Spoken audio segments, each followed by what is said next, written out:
욥기서 42장 1절부터 6절까지 먼저 읽고 또 10절 읽고 그렇게 하도록 하겠습니다. 자, 욥기서 42장 우리 다 같이 한번 말씀을 보면서 다 같이 읽겠습니다. 욥이 여호와께 대답하여 이르되 주께서는 못하실 일이 없사오며 무슨 계획이든지 못 이루실 것이 없는 줄 아오니 무지한 말로 이치를 가리는 자가 누구니이까? 나는 깨닫지도 못한 일을 말하였고 스스로 알 수도 없고 헤아리기도 어려운 일을 말하였나이다. 내가 말하겠사오니 주는 들으시고 내가 주께 묻겠사오니 주여 내게 알게 하옵소서. 내가 주께 대하여 귀로 듣기만 하였사오나 이제는 눈으로 주를 배웁나이다. 그러므로 내가 스스로 거두어 드리고 티끌과 제 가운데에서 회개하나이다. 아멘. 10절 말씀 다 같이 읽겠습니다. 욥이 그의 친구들을 위하여 기도할 때 여호와께서 욥의 공경을 돌이키시고 여호와께서 욥에게 이전 모든 소유보다 갑절이나 주신지라. 아멘. 아멘. 회개와 용서에 대한 말씀을 보도록 하겠습니다. 한번 다 같이 따라해 봅시다. 회개와 용서. 한번 더 합시다. 회개와 용서. 이 마지막에는 이게 잘 돼야 됩니다. 마지막 기도회 이거든요. 기도로 연말을 보내게 하신 그 하나님께 먼저 감사를 드립니다. 여러분에게 있어서 올 2022년도 가장 힘들었던 일이 무엇입니까? 어떤 사람은 아팠던 적, 어떤 사람은 또 경제적으로 많이 어려웠던 적, 어떤 사람은 또 마음이 너무 좀 아파서 마음에 병이 든 사람, 아니면 자녀 문제로, 아니면 다른 인간관계 문제로 여러 가지 여러분이 가장 힘들었던 점, 직장 문제로 또 힘들었던 그런 분 있을 거예요. 그런 것들을 한번 생각해 보세요. 퍼뜩 생각이 안 날 수도 있지만 그래도 생각을 해보면 1월 달에, 2월 달에, 봄에, 여름에, 가을에, 겨울에, 그리고 반대로 여러분에게 올해 있어서 가장 좋았던 거, 가장 기뻤던 거, 가장 감사했던 거, 그런 거 한번 생각해 보세요. 그래서 한번 저울질 해보세요. 가장 힘들었던 것과 가장 기뻤던 것, 어떤 게 더 힘들었나요? 어떤 게 더 좋은가요? 그래서 한번 가만히 생각해 보면 우리 마음에 떠오르는 것이 있을 거예요. 지나간 날도, 지금 우리가 현재 살아가고 있는 이 순간도, 아니면 다가올 미래도 그 인생은 다 해석하기에 달려 있음을 우리는 압니다. 어떻게 해석하느냐에 따라 똑같은 사건인데도 감사가 되기도 하고 불평이 되기도 하거든요.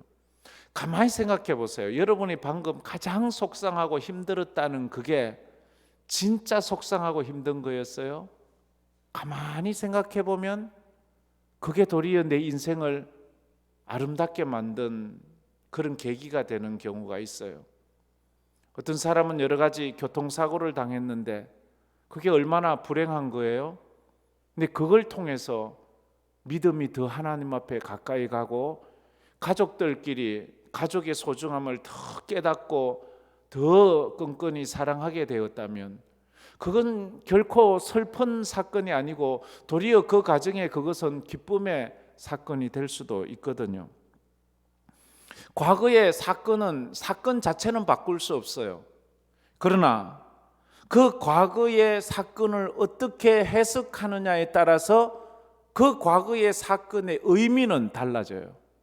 그 의미가 달라진다는 거. 이건 나를 잘되게 한 것일 수도 있고 못되게 한 것. 의미는, 사건 자체는 그대로 있어요. 아이들이 속썩인 거, 사건 자체는 그대로 있지만 이걸 통해서 그 아이가 더 하나님 앞에 가까이 나오고, 아니면 내가 더 하나님 앞에 기도의 사람이 되었다는 이 의미가 달라지면 그 사건의 본질이 달라질 수도 있거든요. 여러분에게 이런 영성이 있기를 주의 이름으로 축복합니다. 고생을 어떤 사람은 이렇게 해석하다. 고상한 희생이었다라고 이렇게 표현하는 사람이 있어요. 고생을 아이고 눈물의 씨앗이었다 이렇게 보지 말고 내게 있어서 고상한 희생이 되었다.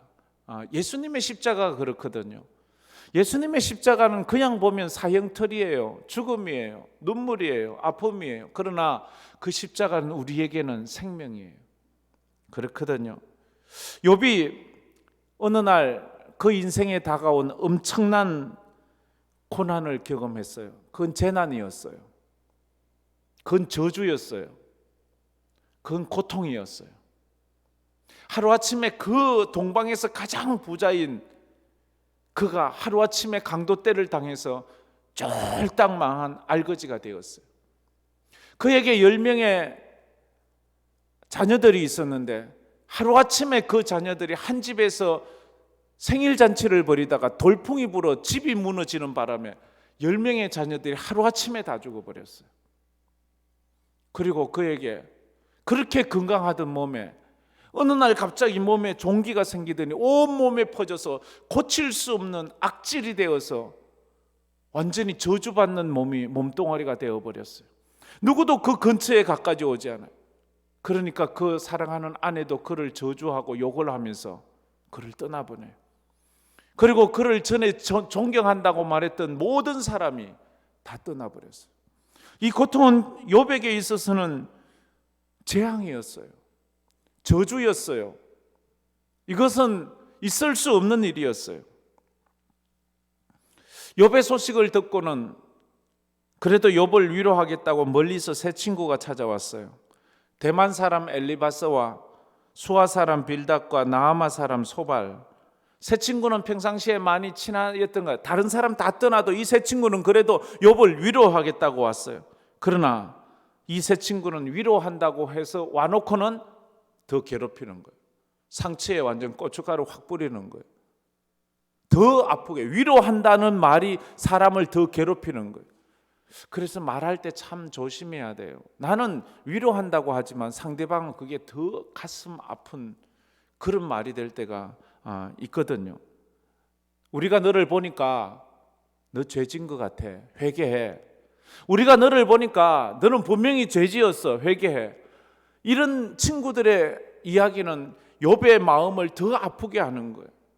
나는 죄진 것이 없는데 나는 매일 아침 저녁으로 하나님 앞에 번제를 드리고 우리 아이들을 위하여 하나님 앞에 늘 번제를 드리고 늘 기도와 말씀의 삶을 살았는데 나는 내가 왜 이런 일을 당하는지 모르겠다고 그렇게 말을 했어요. 하나님께서 이제 욥을 찾아올 때 그때야 비로소 욥은 자기 인생에 다가왔던 그 재앙과 저주, 인생의 고난과 아픔을 해석하기 시작했어요. 엉킨 실타래가 하나하나 풀어가듯이 도저히 풀 수 없는 그 엉킨 실타래 잘라내든지 불태우든지 해야 돼. 근데 그것이 어느 순간 주님이 찾아와서 한 끝 오라기를 잡고 당기는데 무슨 마술을 하는 것처럼 술술술술술술. 나는 내 인생 풀 수 없어요. 꼬이고 꼬여서 망가진 인생 어떻게 풀어요? 못 풀어요. 나사로 같은 경우에는 그 인생 어떻게 풀어요? 죽었는데요.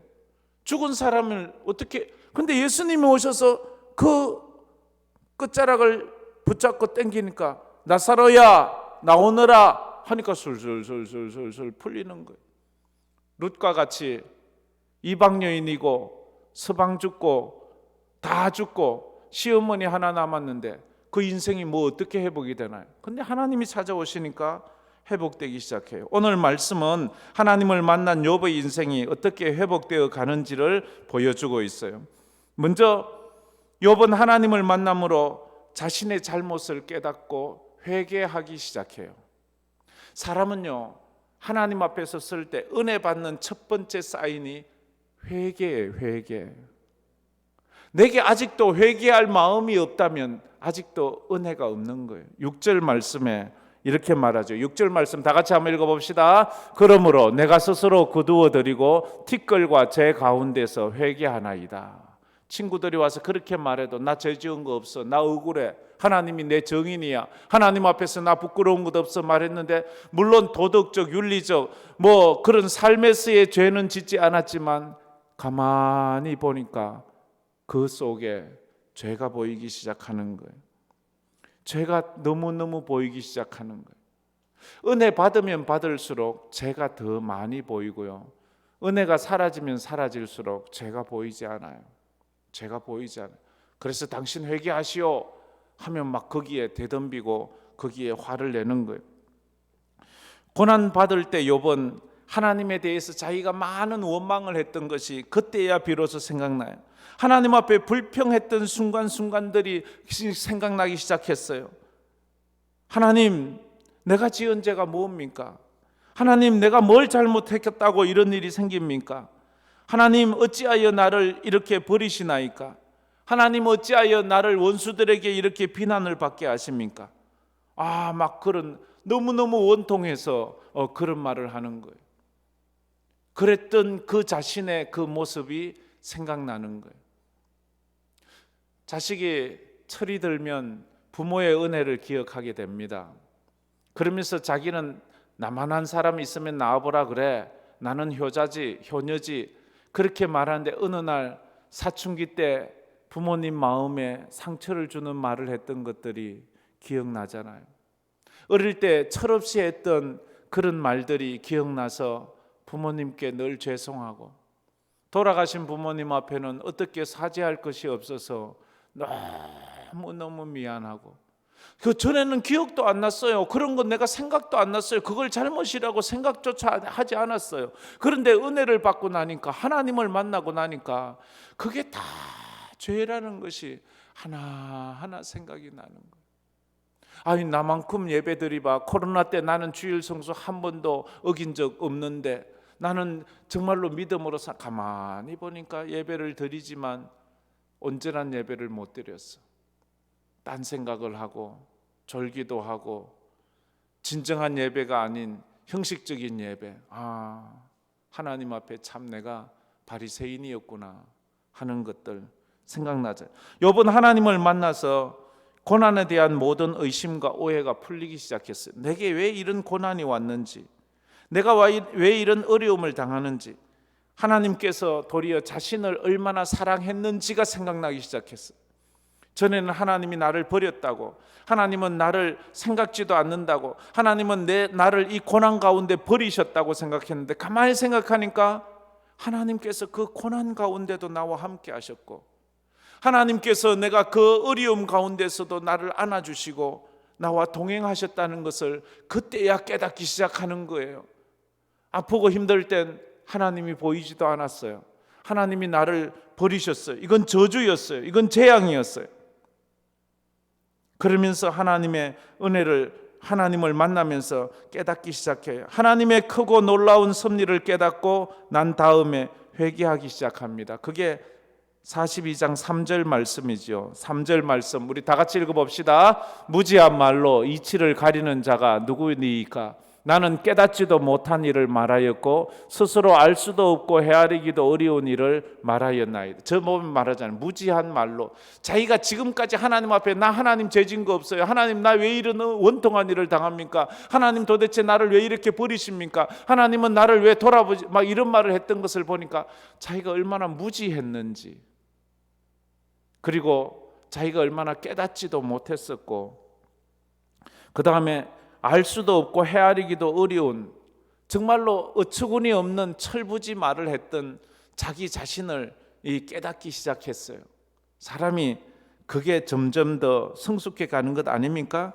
하나님을 바로 알지 못하면 세상에서 내가 제일 의롭다고 착각하며 살아갈 때가 참 많습니다. 그래서 세상에서 살아가면서 언제나 자기는 피해자예요. 사람들은 나를 괴롭히는 악인들이에요.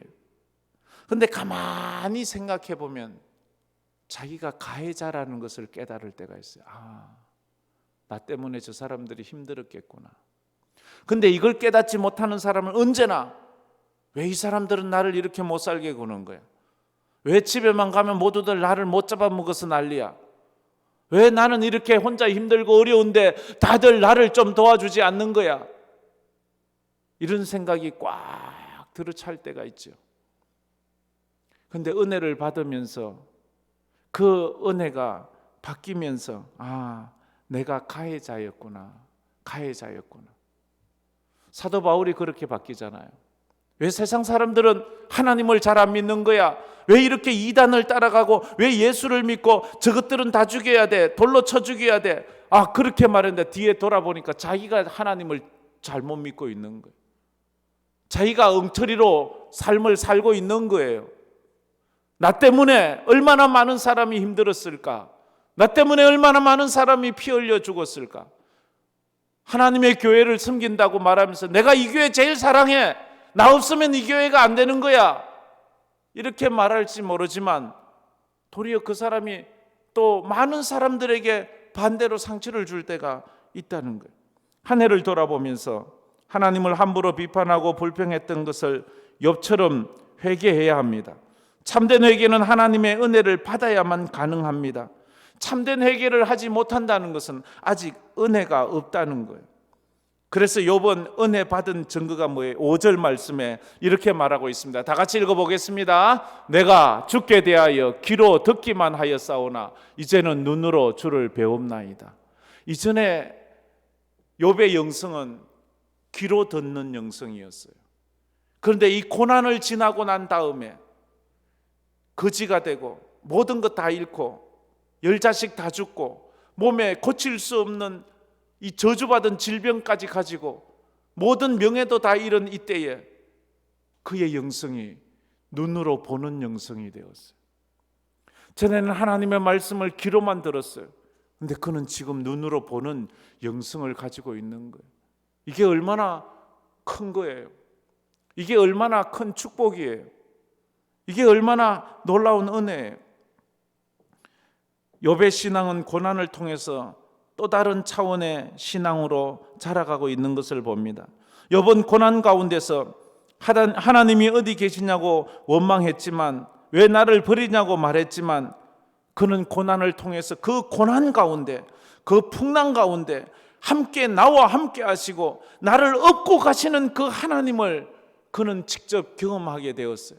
그러면서 하나님이 내 인생 함께 하셨구나. 불구덩 위에서도 함께 하시고 사자굴에서도 함께 하시고 그 온갖 고난 가운데서도 함께 하시고 요나는 물고기 바닷속 물고기 뱃속에서도 하나님이 함께 하신다는 것을 그래 깨달았어요. 이 코로나 시대에도 하나님은 우리와 함께 했습니다. 할렐루야. 이걸 깨달을 때요, 내 인생 그렇구나. 하나님이 함께 하시는구나. 두 번째로 이것을 깨닫고 회개를 하니까 욥은 자신을 괴롭힌 친구들을 용서하게 되는 거예요. 용서의 사람이 되는 거예요. 하나님께서 욥의 세 친구에게 욥에게 가서 잘못을 구하고 욥이 너희들을 용서하는 기도를 하면 내가 너희들을 용서해 줄 것이다 라고 이렇게 말을 해요. 그게 오늘 우리는 읽지는 않았지만 7절, 8절, 9절 말씀이죠. 우리 다 같이 한번 저 스크린에 보고 읽어볼까요? 읽어보겠습니다. 여호와께서 욥에게 이 말씀을 하신 후에 여호와께서 대만 사람 엘리바스에게 이르시되 내가 너와 내 두 친구에게 노하나니 이는 너희가 나를 가리켜 말한 것이 내 종 욥의 말 같이 옳지 못함이니라. 그런즉 너희는 수소 7과 순양 7을 가지고 내 종 욥에게 가서 너희를 위하여 번제를 드리라. 내 종 욥이 너희를 위하여 기도할 것인즉 내가 그를 기쁘게 받으리니 너희가 우매한 만큼 너희에게 갚지 아니하리라. 이는 너희가 나를 가리켜 말한 것이 내 종 욥의 말 같이 옳지 못함이라.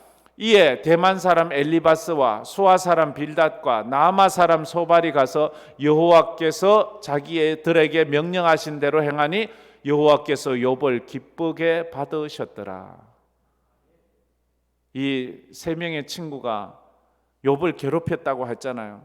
그걸 욥에게 가서 잘못을 구하고 욥이 그들을 위해서 번제를 드리고 그들을 용서하면 하나님께서 용서해 주신대요. 나만 하나님 잘못했습니다 하는 것이 아니고 내가 힘들게 해서 어려움을 겪은 그에게 가서 용서를 구하고 당신이 내 죄를 하나님께 고해서 나를 용서해 달라고 기도하면 하나님이 내 죄를 용서해 준대요. 기독교인들이 좀 뻔뻔스러울 때가 많잖아요. 그냥 하나님 앞에 하나님 잘못했어요 하면 나 회개했어요. 밀양이라는 영화가 있지 않았습니까? 아마 그건 사람들에게 엄청난 충격을 주었을 뿐만 아니라 기독교인들에게는 정말로 낯뜨거워서 볼 수 없을 정도의 부끄러움을 안겨준 그런 밀양이라는 영화잖아요. 거기에서 어떤 여인의 아들을 납치해 살인한 범죄자가 감옥에 갇혔어요. 그런데 그 자기 아들을 죽인 그 범죄자를 알고 보니까 평소에 친하게 지내던 사람이었어요. 용서할 수가 없어요. 아무리 해도 용서가 안 돼요. 자기 자식을 죽인 사람이에요. 아무리 울고 또 울어도 용서가 안 되는 거예요.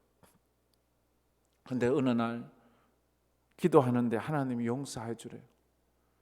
정말로 자식을 죽인 그를 용서할 수는 없지만 하나님이 용서하라고 하니까 그 하나님이 용서하라는 그 말씀을 붙잡고 교도소로 찾아가요. 찾아가서 그 자기 자식을 죽인 그 살인범을 딱 만나는데 이 살인범은 싱글벙글 웃으면서 나오는 거예요. 양심의 가책이 하나도 없는 거예요.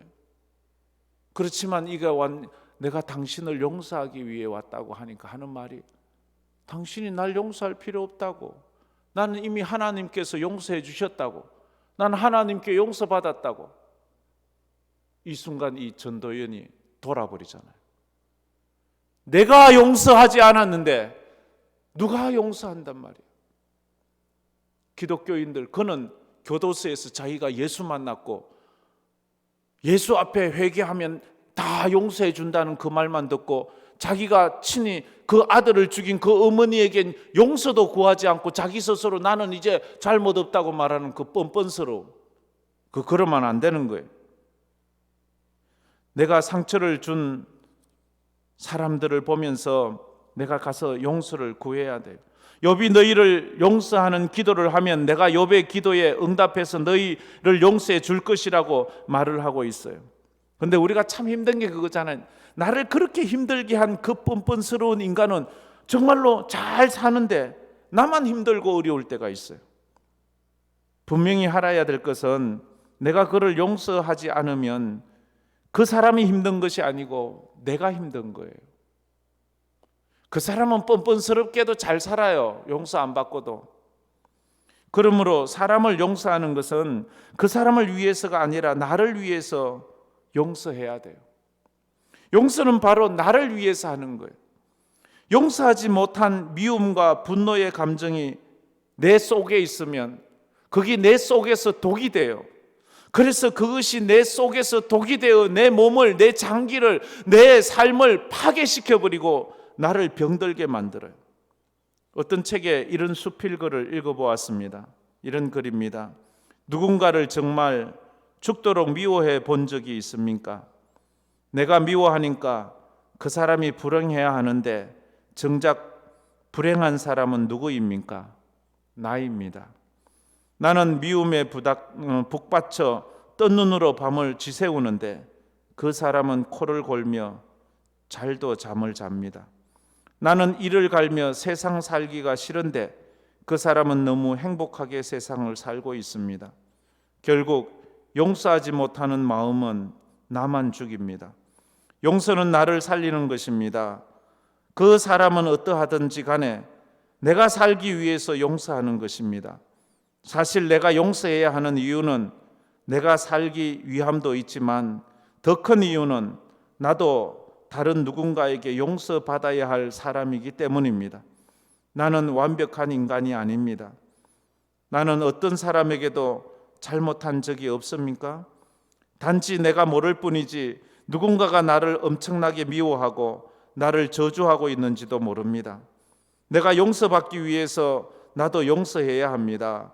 이 세상에 용서가 필요 없는 사람은 아무도 없습니다. 용서해야 될 두 가지를 말하지요. 하나는 나를 위해서 용서를 하라. 또 하나는 나도 모르는 나 때문에 힘들어하는 그 누군가를 위해서 를 위해서도 용서를 해야 된다고 말하죠. 1993년도 노벨 평화상을 받은 그 남아프리카의 넬슨 만델라 대통령 기억하십니까? 그는 44살에 정치범으로 붙잡혀서 종신형을 받습니다. 44살에 교도소 들어가서 27년을 복역하고 그는 72세에 석방이 됩니다. 72세나 돼서 얼마나 원통하고 억울하겠어요. 그런데 그가 1994년도에 남아프리카 공화국의 대통령이 됩니다. 전 세계는 걱정을 했어요. 저 흑백 간의 갈등이 심한 저 나라에서 이제 흑인이 350년이나 억눌렸던 흑인이 대통령이 되니까 이제 백인들을 얼마나 못 살게 굴까. 그런데 넬슨 만델라는 일체 보복을 하지 않았습니다. 화합을 위해서 관용과 화해의 정치를 했습니다. 보복과 분노 대신에 용서와 화해와 관용을 실천한 그런 사람, 그래서 노벨 평화상을 받았습니다. 하나님께서 욥에게 자신을 괴롭힌 그 친구를 용서하는 기도를 하라고 하셨습니다. 욥은 처음에는 힘들었을 거예요. 하나님, 제가 힘들 때 찾아와서 위로는커녕 내 인생을 도리어 저주하고 나를 더 힘들게 한 사람. 사실 그렇잖아요. 때리는 시어미보다 말리는 시누이가 더 밉다는 그런 말이 있잖아요. 지금 자기가 받는 이 고난도 힘든데 와서 자기를 위로한답시고 자기를 정죄하는 그들이 자기가 이렇게 당하고 있는 이 고난보다 그들이 더 미운 거예요. 그럴 때가 있어요. 한 해가 저물어가는 이 시간 우리가 잊지 말아야 할 말은 뭡니까? 용서하라입니다. 첫째, 용서하세요. 내 마음으로 나 자신을 용서하세요. 그리고 가까운 사람을 용서하세요. 그리고 내가 실수한 사람을 또에게 나아가서 용서를 구하세요. 그리고 내게 또 실수한 사람도 나도 용서하고 용서도 받고, 내 마음에 아직 용서하지 못하는 사람이 있다면 그를 용서하는 기도를 먼저 해야 합니다. 예수님이 나를 용서하셨듯이, 예수님이 십자가에서 아버지 저들의 죄를 사하여 주옵소서, 저들은 알지 못해서 이런 일을 했습니다. 우리는 지금 연말에 새해를 앞두고 있습니다. 새해에는 희망이 있기를, 새해에는 올해보다 더 나은 삶이 있기를 기대하면서 지금 기도하러 나왔습니다. 내년이 희망과 소망과 더 나은 삶이 되기를 원한다면 정리를 할 것 정리해야 돼요. 그래서 이게 그리스도인들이 믿음으로 산다는 것이 힘들기도 하지만 복된 것이기도 하는 것입니다. 내 속에 나를 잠 못 들게 하는 것, 밥 못 먹게 하는 것, 세상을 정상적으로 보지 못하고 분노와 세상을 향하여 원망으로 살아가게 하는 그 모든 것은 내 속에 용서를 하지 않아서 그렇고 용서받지 못해서 그런 부분이 있다는 것을 우리가 알아야 됩니다. 이 용서한 결과가 뭐예요? 화해와 용서는 회복과 축복의 문을 열어주었습니다. 우리 10절 말씀 읽었지만 한 번 더 읽어보도록 하겠습니다. 10절 다 같이 읽겠습니다. 욥이 그의 친구들을 위하여 기도할 때 여호와께서 욥의 공경을 돌이키시고 여호와께서 욥에게 이전 모든 소유보다 갑절이나 주신지라. 아멘. 욥이 그 친구들을 용서하는 기도를 하니까 하나님께서 그 친구들을 용서해 줄 뿐만 아니라 욥에게 내렸던 그 모든 아픔과 고통을 다 거두어 가시고 하나님께서 그에게 갑절의 축복을 주셨다고 말합니다. 여러분이 진정 회개와 용서를 할 때에 여러분의 인생에 내년에는 갑절의 축복이 있기를 주의 이름으로 축복합니다. 이런 건 아멘 해야 돼요. 이런데 아멘 하고 안 하면 언제 하면 합니까? 내 인생 갑절의 축복을 받는다는데. 욥이 친구들을 위해서 그래 기도하니까 갑절의 축복을 받잖아요. 친구들을 용서하는 욥이 복을 받잖아요. 내가 용서하면 저놈 두 다리 뻗고 자겠지 이래 생각하지 마세요. 내가 용서해 주면 내가 두 다리 뻗고 자요. 내가 내 마음이 편하다고요. 그게 용서하는 사람에게 주시는 하나님의 축복이에요. 욥의 삶의 회복과 축복의 문이 활짝 열리는 거예요. 그전에는 이 축복의 문, 회복의 문이 딱 닫혀 있었는데 그게 이렇게 열리는 거예요. 분노의 마음에는 분노하는 마음, 원망하는 마음, 불평하는 그 마음에는 하나님의 말씀이 위로로 들려오지 않습니다. 하나님의 말씀이 축복으로 들리지 않습니다. 하나님의 말씀이 응답이 되지 않습니다. 도리어 발끈합니다. 하나님이 내 형편돼 보십시오. 저런 인간을 용서할 수 있는가?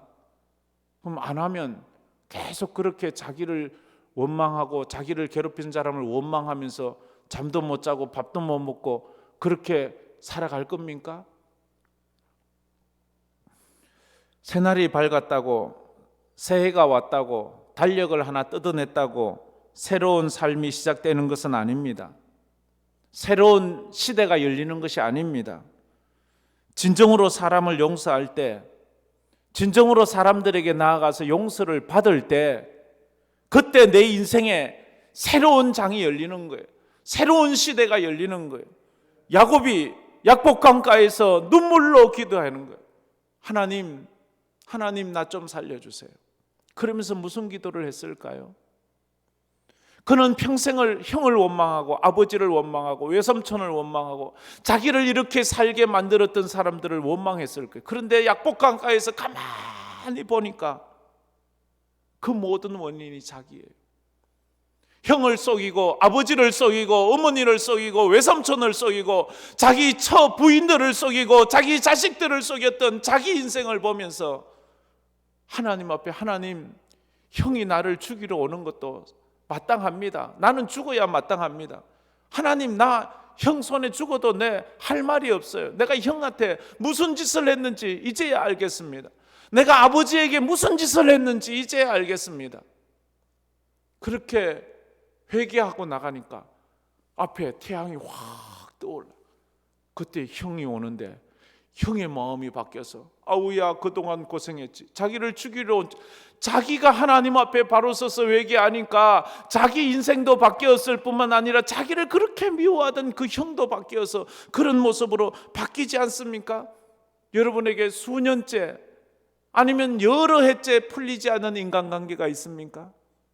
도무지 대화도 되지 않고 도무지 어떻게 할 방법도 없는 그런 관계. 약복강의 야곱을 보십시오. 약복강 야곱처럼 부르짖어 기도하세요. 하나님, 나 좀 살려주세요. 나 좀 살려주세요. 오늘 우리는 한 해의 마지막 기도 시간을 보내고 있습니다.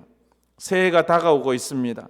회개와 용서 속에 회복과 축복의 은혜가 여러분 모두에게 있기를 주의 이름으로 축복합니다. 우리 한번 이 찬양 부르면서 또 말씀 붙잡고 기도하며 나갔으면 좋겠습니다.